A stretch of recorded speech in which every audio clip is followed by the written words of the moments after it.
Isang mapagpalang araw sa inyong lahat. Sa umagang ito, nais ko pong magbahagi sa inyo ng ilang mga salita ng Panginoon para sa Holy Week devotional po natin.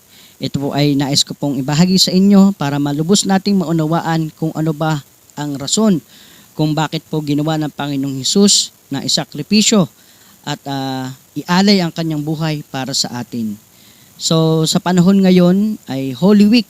Ito po yung panahon natin para alalahanin, gunitain ang sakripisyong ginawa ng ating Panginoong Hesus para sa ating mga buhay. At ito po ay importante na maintindihan natin at maunawaan para po ito po ay ating maipamuhay at ating pong matanggap ang biyaya o ang regalong bigay sa atin ng Panginoong Hesus. Alam niyo po, sa sakripisyong ginawa ng Panginoong Hesus para sa atin ay may mga regalo o may mga matatanggap tayong biyaya sa sakripisyong ginawa niya para sa atin. Hindi lang po biyayang pinansyal, ito po ay higit pa sa mga bagay na material na meron dito sa mundo. Kaya po inaanyayahan ko kayo na inyong bigyan ng pansin ang bidyong ito. Konting minuto lang po ang hinihingi ko sa inyong oras at ating pong pagbulay-bulayan ang salita ng Panginoon patungkol sa kanyang ginawang sakripisyo para sa atin. Tayo po'y babasa mula sa 2 Corinthians chapter 5 verse 17 to 21.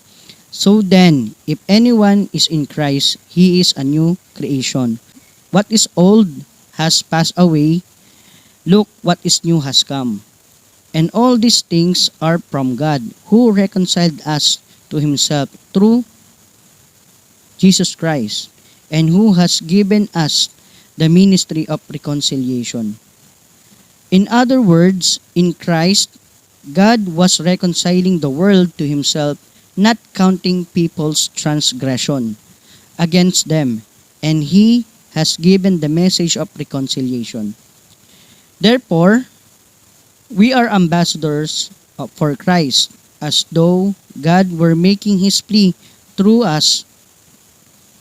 We plead you on Christ's behalf, be reconciled to God. Sabi sa verse 21, God made the one who did not know sin to be sin for us, so that in Him we would become the righteousness of God. Hallelujah. Salamat po sa inyong salita mula sa 2 Corinthians chapter 5 verse 17. Sabi po sa verse 19, sabi po doon ay, in other words, in Christ, God was reconciling the world to himself, not counting people's transgression against them, and he has given us the message of reconciliation. Isa pong dahilan kung bakit po nagsakripisyo ng buhay ang Panginoong Hesus para sa atin o sinakrifice niya ang kanyang sariling buhay para sa atin, tinanggap niya lahat ng parusa, dinala niya ang ating mga kasalanan sa krus ng Kalbaryo, siya ay namatay at sa pangatlong araw ay siya ay muling nabuhay, ay para po sa kapatawaran ng ating mga kasalanan at ng reconciliation, na tayo po ay muling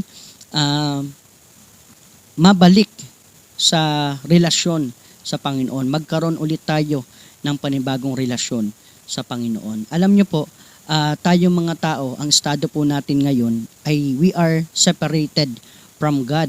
We are away from God or in His presence. Kasi po, sa kasalanang minana natin kina Adam and Eve, ang ating pong natural na sitwasyon noon bilang creation ng Panginoon ay makasama niya at tayo ginawa niya para tayo ay to worship Him, pangunahan ang mundo at pag-alagaan ang mundo. Yun po ang natural design po ng Panginoon para sa atin. Tayo po ang tagapangalaga ng mundo. Yun po yung ating natural design. Kaya po niya ginawa si Adam and Eve para may mga ngasiwa ng kanyang mga likha dito sa mundo at para magkaroon ng personal at malalim na relasyon sa Kanya na hindi mapalayo sa Kanya.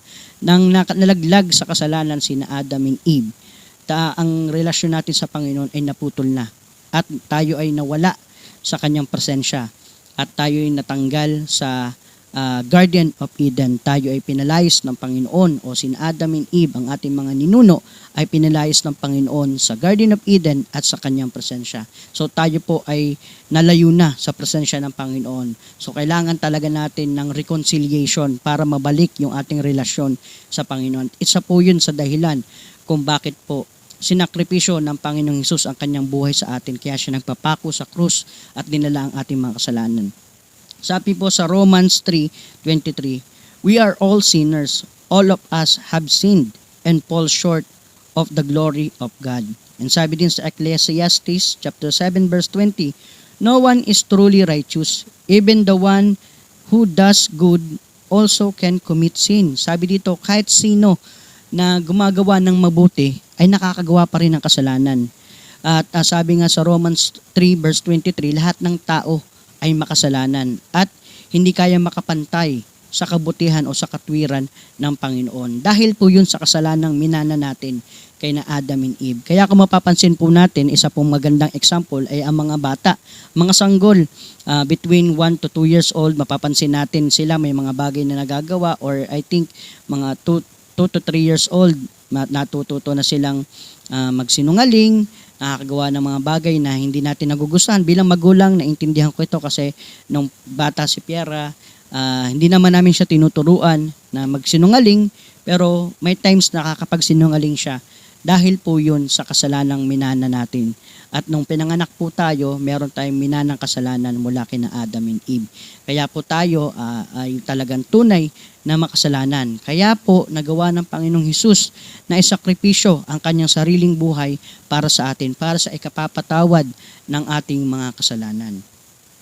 Yun po ang mabuting balita, mga aking minamahal. Kung dati po tayo po ay slave, or tayo po ay walang magawa sa ating mga kasalanan, hindi natin to mapigilan, hindi natin to napagtagumpayan, ay ngayon na pag tinanggap natin ang Panginoong Hesus sa ating buhay at tawag dito yung maintindihan natin lubos kung ano ba ang dahilan kung bakit isinakripisyo ng Panginoong Hesus ang kanyang buhay para sa atin, magkakaroon po tayo ng kalakasan para mapagtagumpayan ang kasalanan. At yun po ang napagtagumpayan ng Panginoong Hesus sa krus ng Kalbaryo, na tayo ay ibigyan niya ng kapatawaran sa ating mga kasalanan at tayo ibigyan niya ng kalayaan sa mga kasalanan na ito, na tayo ay pinalaya niya sa ating sinful nature. At dahil sa sakripisyo ng Panginoong Hesus, wala na po ang pagkaalipin natin sa ating mga kasalanan. Ngayon po, may kakayanan na tayo na mapagtagumpayan ito. Isa po itong malaking testimony para sa akin dahil nung tumanggap po ako sa Panginoong Hesus, yung mga bagay na ayaw kong gawin noon at mga kasalanan na ginagawa ko noon, ay ito po yung patuloy kong napagtatagumpayan ngayon. May talaga pong tunay na pagbabago na natanggap ako mula sa Panginoong Hesus dahil yung mga bagay na dati kong ginagawa ay hindi ko na po nagagawa ngayon. Meron na po akong pagpipigil kung minsan man ay natitisod o natutumba sa kasalanan, pero nagkakaroon pa rin ng pag-asa at nagkakaroon pa rin ng tsansa na baguhin ang mga bagay nito, at nagkakaroon ako ng kalakasan na bumangon muli sa pagkakamali at ito ay patuloy na mapagtagumpayan sa aking buhay.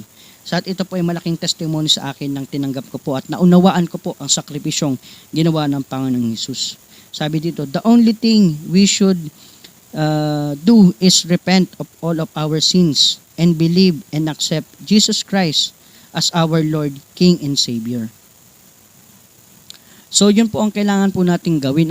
Ating pong gunitain ang sakripisyong ginawa ng Panginoong Hesus para sa atin at ating tanggapin na siya ang Panginoon natin at tagapagligtas. Dahil tanging siya lang po ang daan. He is the only way, the truth, and the life. No one comes to the Father but only through Him. Sa Kanya lang po atin matatagpuan ang kaligtasan, ang kapayapaan at ang kaligayahan dito sa mundo.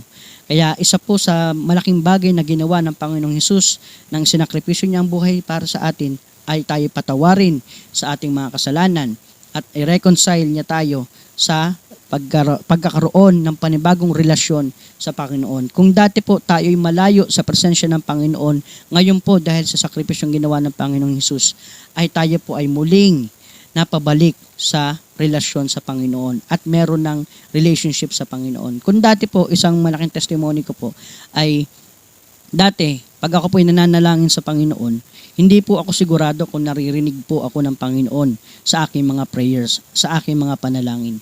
Kaya po, dati ang dami kong mga ginagawang kaparaanan para maintindihan ko o ma-at peace ako na nakikinig ng Panginoon ng aking mga panalangin. Pero ngayon po, na naintindihan ko at naunawaan ang kabutihang ginawa ng Panginoong Hesus para sa atin, ay nagkaroon po ako ng assurance at naintindihan ko po, ngayon nalaman ko na ang mga panalangin ko po ay dinidinig ng Panginoon. Bakit po? Dahil po wala ako dito ngayon, hindi ko nagagawa ang mga bagay na ito kung hindi po tinupad ng Panginoon ang mga panalangin ko nung mga nakaraang taon. Na prayer ko na talagang baguhin niya ako sa aking mga masamang pag-uugali at aking mga bagay na hindi ginagawa na tama ay itama niya para sa akin.